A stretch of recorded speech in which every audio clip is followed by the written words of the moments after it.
Hello students, my self Hussain. तो आज से जो है हम लोग अपनी लारावेल की सीरीज़ को स्टार्ट करने जा रहे हैं और इस सीरीज़ के अंदर जो है हम लोग मल्टीपल मिनी प्रोजेक्ट्स को क्रिएट करेंगे और देखेंगे कि किस तरीके से जो है बड़े बड़े जितने भी हमारे प्रोजेक्ट्स होते हैं ना, उनके अंदर किस तरीके से जो है एक छोटे छोटे बेसिकली एक छोटे छोटे पार्ट से मिल के बना होता है। तो उन्हीं पार्ट्स को जो है हम तोड़ तोड़ के ना इसी जो है प्लेलिस्ट के अंदर कवर करेंगे। जैसे कि एक ई कॉमर्स वेबसाइट हो गई। ई कॉमर्स वेबसाइट्स के अंदर आपने देखा डिफरेंट चीज़ें होती है, जैसे कि ऐड टू कार्ट प्रोडक्ट को शो करवाना, कार्ट ऑपरेशन जगह जगह पे ना जो इम्प्लीमेंट हो रहा होता है। इसके अलावा डिफरेंट चीज़ें होती हैं ना, एजुकेशन की अगर वेबसाइट ले ले तो वहाँ पर भी जो है लॉगिन सिस्टम, रजिस्टर सिस्टम, तो ये सारी चीज़ें जो है ना हम लारावेल से रिलेटेड इसी जो है हम प्लेलिस्ट के अंदर इम्प्लीमेंट करेंगे। तो वीडियो को स्टार्ट करते हैं। आज की इस वीडियो का हमारा टॉपिक यही होगा कि किस तरीके से जो है डेटा को हम लोग जो है डेटाबेस के अंदर एक फॉर्म के थ्रू इंसर्ट करेंगे। बेसिकली एक फॉर्म बनाऊंगा, उसके अंदर कुछ फील्ड्स रखेंगे हम लोग और उस फील्ड्स को जैसे मैं सबमिट करूंगा ना तो उस डेटा को मैं उठाऊंगा और डेटाबेस के अंदर अपने माई एसक्यूएल डेटाबेस के अंदर स्टोर करवा दूंगा। अभी यहाँ पे सिंपल मैंने एक लारावेल का बेसिक सा प्रोजेक्ट बनाया हुआ है। कुछ खास काम मैंने यहाँ पर किया नहीं है। डिफ़ॉल्ट जो पेज यहाँ पर मेरे को मिलता है वो यहाँ पर बना हुआ है और जो कोड यहाँ पर होता है डिफ़ॉल्ट पेज के अंदर वो यहाँ पर अभी मौजूद है। इसको मैं कंट्रोल ए करता हूँ, इसको मैं डिलीट कर देता हूँ और इसके बाद यहाँ पर आकर सिंपल बॉयलर प्लेट जो होती है वो यहाँ पर डाल देनी है। एंड यहाँ पर आकर जो है मैं बूट स्टेप सीडीएन उठा लूँगा, बूट स्टेप का ही फॉर्म उठाऊँगा ताकि जो है हमारा टाइम एक्स्ट्रा यहाँ पर स्पेंड ना हो। ओके, इसको मैं यहाँ से कॉपी कर लेता हूँ एंड यहाँ पर आके हम लोग इसको कंट्रोल वी करते हैं। इसी तरीके से जो है जेएस के यहाँ पर जितने भी पाथ होंगे ना, मैं आकर इसको जो है यहाँ पर बॉडी के ऊपर रख दूँगा एंड यहाँ पर जो है इसको फॉर्मेट कर लेते हैं। उसके बाद मुझे फॉर्म की ज़रूरत पड़ेगी तो उसके लिए भी हम यहाँ से जो है यहाँ पर सर्च कर सकते हैं एंड डायरेक्ट भी जो है गूगल के ऊपर सर्च कर सकते हैं। यहाँ पर अगर नहीं आए ना तो आपने सिंपल यहाँ पर जाना है अपने जो है सर्च बार के अंदर और यहाँ पर आपको बूटस्ट्रैप यहाँ पर सिंपल फॉर्म लिख देना। तो यहाँ पर ऑफिशियल वेबसाइट के ऊपर आपने आ जाना, किसी भी वेबसाइट के ऊपर जहाँ पर आपको इस तरीके का जो है बूटस्ट्रैप का फॉर्म देखने को मिल जाएगा। यहाँ पर सिंपल जो है आपने कंटेनर बनाना है, जो कि मेरा कंटेनर हो गया। कंटेनर के अंदर एक रो ले लेते हैं एंड यहाँ पर जो है रो के अंदर एक स्क्रीन का साइज मैं बता देता हूँ, कॉल -md12, ताकि जो है मेरा सेंटर में नज़र आए थोड़ा सा ना फॉर्म। अब मैं आगे इसको यहाँ पर रन कर लेता हूँ तो यहाँ पर फॉर्म मेरे को देखने को मिल गया एंड यहाँ पर आकर ना मैं जो है यहाँ पर हमारा रजिस्ट्रेशन फॉर्म हो गया एंड यहाँ पर जो है ना थोड़ा सा मैंने ना इसको ऊपर से जो है BR का टैग लगा के सेंटर में लिया था ताकि जो है हमें ये इजीली जो है देखने को यहाँ पे मिल जाए। ओके, यहाँ पर भी एक मैं BR का टैग लगा लेता हूँ। इसके अलावा आप लोग इसको मजीद जो है ना इम्प्रूव कर सकते हैं। हमारा मेन फोकस तो यही है कि हमें बैकएंड किस तरीके से लगानी है इसके ऊपर। अब मजीद इसको जो है डिज़ाइन कर सकते हैं। ओके, तो सबसे पहले जो है हमें यहाँ पर एक राउट की ज़रूरत पड़ेगी। यहाँ पे सिंपल आपने आना है और यहाँ पर एक्शन को यहाँ पर कॉल करवाना है। एक्शन के अंदर सिंपल आपने एक राउट बनाना है। ठीक है, ये हमारे पास ये राउट हो गया और राउट का नाम आपने यहाँ पर कोई भी रख देना। मैं अपने केस में जो है इंसर्ट रख रहा हूँ और यहाँ पर आके मेथड जो है ना, मेथड होगा हमारा पोस्ट, क्योंकि जब भी हमारा फॉर्म सबमिट होता है तो वो पोस्ट फॉर्मेट के अंदर ही डेटा को लेके जाता है।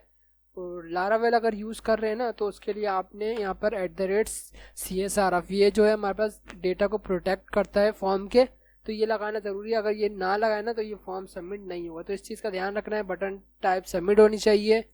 तो ये सारी चीज़ें आपने देख लेनी है। इसके अलावा हमारे पास कितनी फील्ड्स हैं? 2 फील्ड्स है ना, ईमेल की फील्ड हो गई। सही है, मैं जो है इसी को यहाँ से कॉपी करता हूँ। इसको आपने नेम डिफाइन कर देना है ना, ताकि हमें अगर कॉल करना हो ना, वैल्यू को उठानी हो तो हम इजीली जो है नेम के थ्रू उठा लें। ये मेरे पास पासवर्ड हो गया, स्पेलिंग ठीक कर लेते हैं। ये मेरे पास पासवर्ड हो गया, ठीक है।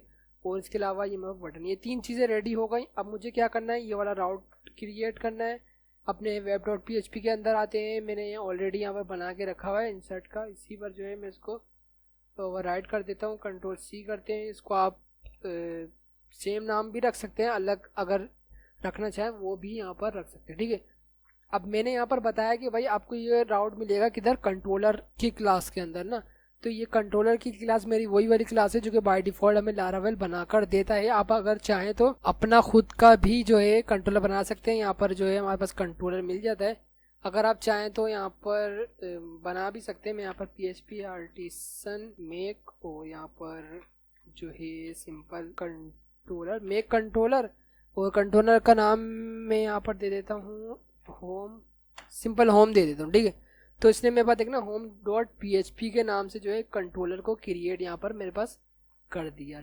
अब मैं यहाँ पर आता हूँ और यहाँ पर एक मैं पब्लिक फंक्शन बना लेता हूँ, और यहाँ पर पब्लिक फंक्शन का नाम मैं यहाँ पर जो है इंडेक्स ही इंसर्ट रखने वाला, सॉरी क्योंकि मैंने वहाँ पर जो है इंसर्ट को ही कॉल करवाया था ना। अब एक चीज़ चेंज करूँगा, मैं यहाँ पर आके इस कंट्रोलर को हटा दूंगा, सही है। मैं यहाँ पर अभी रखने वाला हूँ, चूँकि अभी मैंने जो है डिफ़ॉल्ट वाला यूज़ नहीं किया, आप चाहें वो भी यूज़ कर सकते हैं। मैंने अभी नया बनाया तो मैंने यहाँ पर ये बता दिया कि भाई कंट्रोलर के अंदर होम कंट्रोलर है होम डॉट PHP, इस क्लास को कॉल करना है। और यहाँ पर जो है मैंने कहा है कि भाई ये जो फंक्शन है ना इंसर्ट का, ये आपको मिलेगा होम क्लास के अंदर ना। अब होम क्लास मेरी ये है कंट्रोलर के अंदर होम डॉट PHP। अब मैं इसको सेव करता हूँ, एक बार इसको ऑप्टिमाइज कर लेते हैं हम लोग, ऑप्टिमाइज हम लोग कर लेते हैं। इसको मैं रिफ्रेश करता हूँ, सही है। अभी मैं कोई डेटा यहाँ पे डालता हूँ और यहाँ पर पासवर्ड डालते सबमिट करते, तो अभी देखना मेरे को कुछ भी नज़र नहीं आ रहा, ठीक है। अभी हुआ क्या है कि इसने मेरे को यहाँ पर खाली लाकर मेथड के अंदर छोड़ दिया है। फॉर्म सबमिट हुआ। अब यहाँ पर मैं एक और चीज़ लगा सकता हूँ, रिक्वेस्ट, जो कि बेसिकली हमें रिक्वेस्ट जितना भी डेटा आ रहा होगा ना उसको रिटर्न करके देगी। और इसके अलावा वैलिडेशन भी हम लोग यहाँ पर लगा लेते हैं। डॉलर रिक्वेस्ट को कॉल करता हूँ, वैलिडेट का हमारा फंक्शन है, इसको मैं कॉल करता हूँ। यहाँ पर हमारे पास एक फील्ड जो है ईमेल की है, एंड यहाँ पर इसको मैं रिक्वायर्ड करूँगा, रिक्वायर्ड हो जाएगी कॉमा लगा के। इसी तरीके से एक फील्ड मेरे पास पासवर्ड की आ गई, इसी तरीके से इसको भी जो है मैं रिक्वायर्ड कर देता हूँ और इस कॉमा को यहाँ पर बंद कर देता हूँ। ओके, अभी जो है इसको मैं यहाँ से फॉर्मेट करता हूँ। अब जो ही मेरे पास फिलहाल के लिए वैलिडेशन लगी हुई है, सही है। अभी वैलिडेशन को चेक करने के लिए किस तरीके से कि ये वैलिडेशन काम कर रही है, उसके लिए आपने आना है सिंपल यहाँ पर अपनी फॉर्म के अंदर ना, जैसे कि मेरा ये डिफ है तो इसी डिफ के अंदर आना है, या फिर आपने अपनी बिल्कुल इनपुट्स फील्ड के नीचे आना है, सही है। और उसके बाद यहाँ पर जो है एक एरर नाम का जो है हमारे पास कंपोनेंट है लारावल का ही, इसको कॉल करना है और यहाँ पर उस फील्ड का नाम लिख देना है। और इसी तरीके से जो है डॉलर मैसेज यहाँ पर इसको कॉल कर देना है, ताकि जो भी हमारे पास वैलिडेशन का मैसेज आ रहा हो ना नेम फील्ड से रिलेटेड, वो यहाँ पर आकर प्रिंट हो जाए। इसी तरीके से अगर मेरे को पासवर्ड का दिखाना है तो मैं पासवर्ड, ये चीज़ जो है आपको अभी हो सकता है कि समझ ना आ रही हो, बट अगर जो है अभी देखोगे ना समझ आ जाएगी आपको। मैं रन करके दिखाऊंगा ना, इसको कंट्रोल सेव करता हूँ और यहाँ से इसको रिफ्रेश करते हैं, सबमिट पे क्लिक करता हूँ ना, तो इसने देखना the password field is required एक मैसेज मेरे को यहाँ पर दिखा दिया, क्योंकि मैंने पासवर्ड यहाँ पर नहीं डाला था। ओके, और इसी तरीके से जो है नेम का भी मेरे को यहाँ पर नेम सॉरी है नहीं मेरे पास, यहाँ पर ईमेल की है, तो मैं यहाँ पर ईमेल को रख देता हूँ। और इसी तरीके से ना अभी मैं ऐसा करता हूँ कि इसको मैं कंट्रोल C करता हूँ, ताकि जो है मेरा थोड़ी सही ये तरीके से रखे। P का टैग लेते हैं, उसके अंदर ये पूरा का पूरा पेस्ट करूँगा, या आप इस तरीके से भी कर सकते हैं। एक कंट्रोल Z आता हूँ, बैक आता हूँ थोड़ा सा, आप डायरेक्ट जो है इस मैसेज को यहाँ से उठाएं, कंट्रोल C करें एंड यहाँ पर आगे P के टैग के अंदर इसको जो है पेस्ट कर दें। और इसी तरीके से जो है क्लास क्रिएट करना है txt डेंजर, ये हमारी बूटस्ट्रैप की क्लास है। इसको मैं यहाँ से कॉपी करता हूँ और यहाँ पर आके इसको भी हम लोग पेस्ट कर देते हैं। अब मैं जो है वैलिडेशन चेक कर लेता हूँ, सबमिट पे क्लिक करता हूँ ना, तो देखना प्लीज़ रिक्वायर्ड फील्ड, सही। अब ये जो है वैलिडेशन का काम हो गया। सपोज करें मैंने डेटा यहाँ पे डाल दिया और सबमिट पे क्लिक करता, तो अभी कुछ भी नहीं होगा, सही। अभी तक फिलहाल हमारा वैलिडेशन का ही काम हुआ है।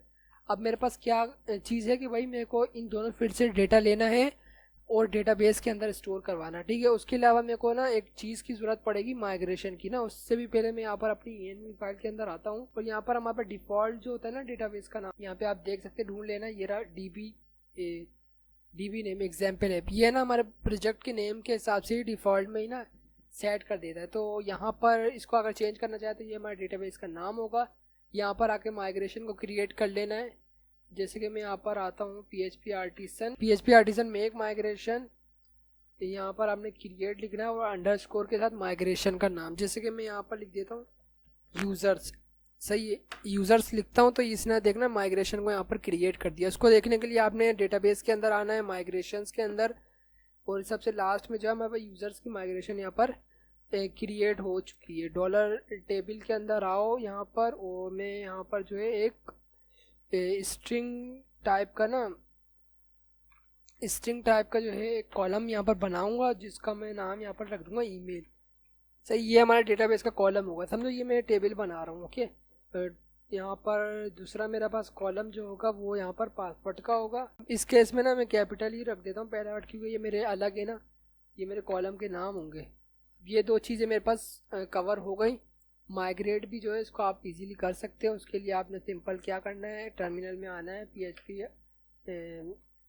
PHP आर्टिसन माइग्रेट की कमांड चलानी है। ये फर्स्ट टाइम कह रहे हैं कि भाई आपका ये डेटाबेस क्रिएट नहीं हुआ हुआ, यस करना है तो यस करूँगा मैं। अभी यहाँ पर जो है मेरे को एरर दे रहा है ना, तो मैं यहाँ पर क्यों एरर दे रहा है, अच्छा तो ये है कि मैंने यहाँ पर जो है अपने डेटाबेस का नाम चेंज कर लिया, और ये है कि अब मैं यहाँ पर जाता हूँ, माइग्रेशन मैंने अपनी डिलीट कर दी जो मैंने बनाई थी, और अब जो है मैं यहाँ पर नई माइग्रेशन को क्रिएट करने वाला हूँ, जिसको मैं नाम थोड़ा सा डिफरेंट दे दूँगा, जैसे कि ये यहाँ पर मैं नाम दे देता हूँ सही, ताकि कॉन्फ्लिक्ट ना करे किसी किस्म का ना। और अभी इसी माइग्रेशन को लेकर ना अभी मैं खाली माइग्रेशन को ही जो है माइग्रेट कर देता हूँ, ताकि जो है ये मेरे को सक्सेसफुली बन जाए डेटाबेस के अंदर, जो ये है कि बन चुकी है यहाँ पर। अब मैं फटाफट यहाँ पर जो है कॉलम के नेम को यहाँ पर लिख लेता हूँ, कॉलम नेम यहाँ पर बना लेता हूँ, जिसमें फर्स्ट मेरा ईमेल हो जाएगा। एंड यहाँ पर डॉलर टेबल के अंदर जाओ और यहाँ पर स्ट्रिंग टाइप का आपने पासवर्ड को यहाँ पर क्रिएट कर लेना। ओके, अब मैं यहाँ पर आता हूँ, यहाँ पर जो है अगेन जब सेकंड टाइम चलाएंगे ना आपने, तो ये कमांड चलानी है रीसेट वाली ना, सही है, और रीसेट के बाद रिफ्रेश वाली। अब जो है अपने हम डेटाबेस के अंदर आते हैं, इसके लिए आपने लोकल होस्ट अपने PHP माई एडमिन में आ जाना है। PHP माई एडमिन में आपने आ जाना है यहाँ पर। उसके बाद यहाँ पर हमारे पास जो डेटाबेस था एग्जाम्पल ऐप, उसके अंदर यहाँ पर जाना है, और स्टूडेंट्स के नाम से जो है मैंने यहाँ पर डेटाबेस बनाया है, टेबल्स बनाया है, जिसमें ईमेल और पासवर्ड यहाँ पर मेरे पास आ गया। अब मेरा पास दूसरा काम ये है कि मुझे जो है एक मॉडल को क्रिएट करना है।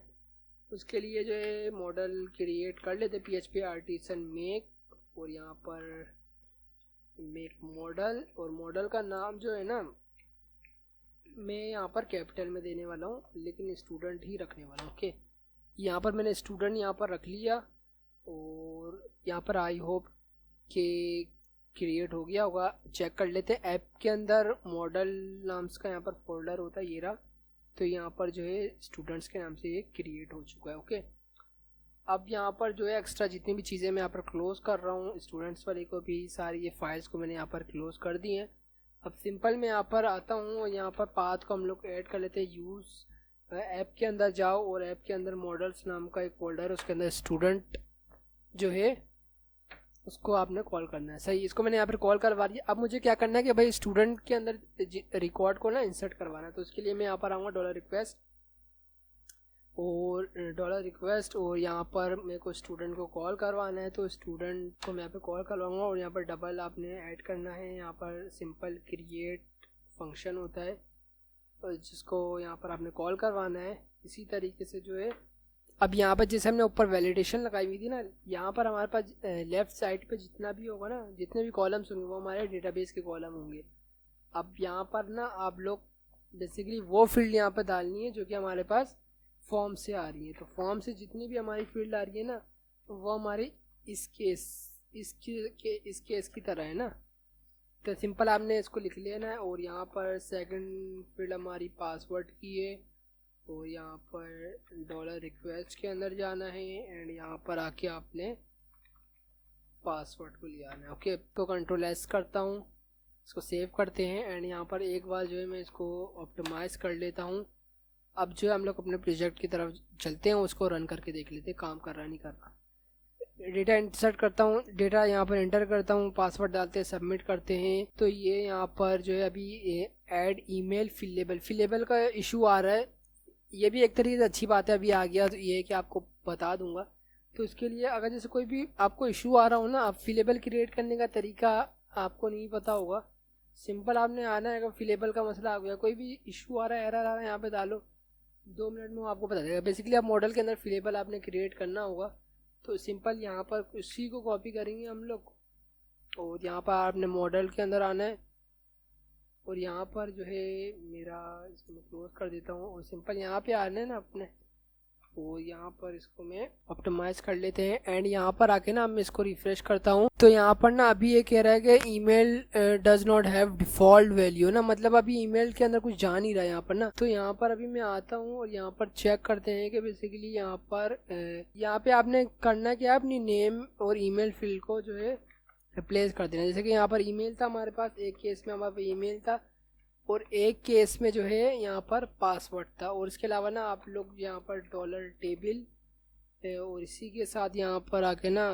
टेबल का नाम भी अपना बता सकते हैं। जैसे कि मैं यहाँ पर टेबल का नाम मेरा क्या है, यहाँ पे आपने प्रोटेक्टेड लिखना है, प्रोटेक्टेड टेबल, और टेबल का नाम आपका क्या है, स्टूडेंट्स ना।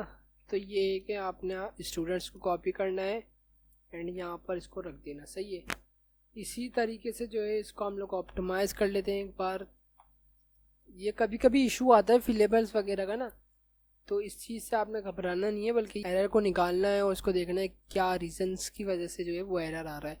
इसी तरीके से दूसरा मैं रिकॉर्ड यहाँ पे डालता हूँ, पासवर्ड में कुछ भी हम डालते हैं, सबमिट पे क्लिक करता हूँ तो अभी देखना सिर्फ खाली पेज पे मेरे को रिटर्न कर दिया और आकर यहाँ पर देखो तो डेटा यहाँ पर रिटर्न कर दिया। अब इसी तरीके से आप यहाँ पर और भी एक्शन को परफॉर्म कर सकते हैं कि जैसे डेटा जो है इंसर्ट हो तो आपने यहाँ पर जो है रिटर्न कर देना है, यहाँ पे आपने बैक आ जाना है। तो उसके लिए आपने क्या कॉल करना है, रिटर्न रिडायरेक्ट, और बैक नाम का आपने यहाँ पर एक फंक्शन को यहाँ पर कॉल कर देना है।